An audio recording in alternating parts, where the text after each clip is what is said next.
السلام علیکم ورحمت الله وبرکاتہ. زم تاسو ورور تاسو ملګری طارق مخلص الفجر المخلص اکیډمي نه تاسو سره مخاطب یم.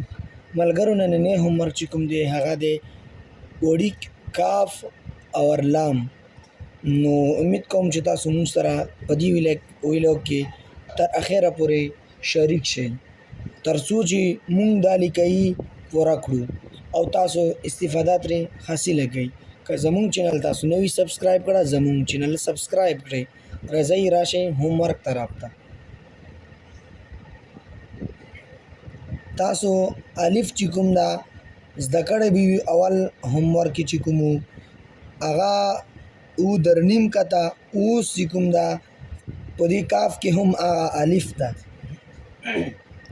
خدا دا درې کته داسې قلم به تاسو راوړئ هغه الف په شان به الف واچوئ.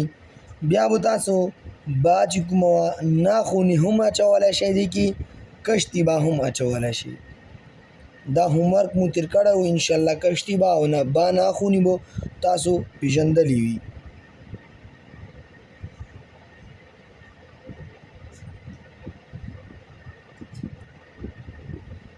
دې ته ویلی شي با ناخوني والا کاف.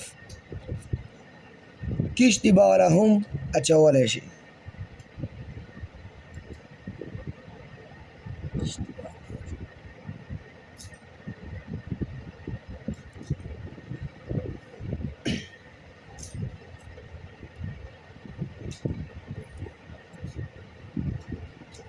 دا الف شو.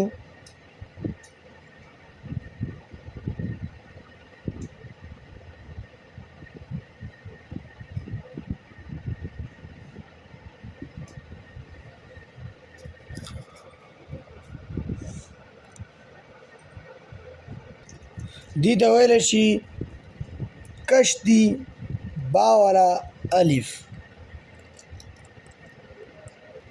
کاف دا دې ته ویلی شي کشتي با والا کاف. اوس دې پسې چې کوم هومورک حرف ته هغه دی لام.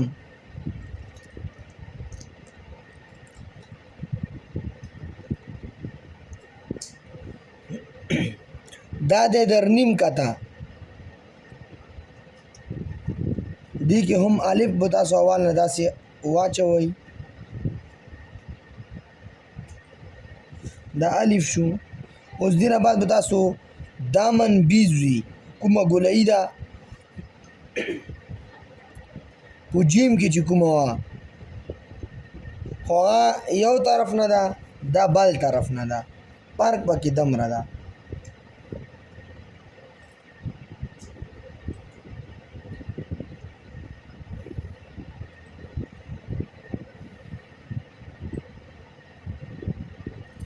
دا دی لام.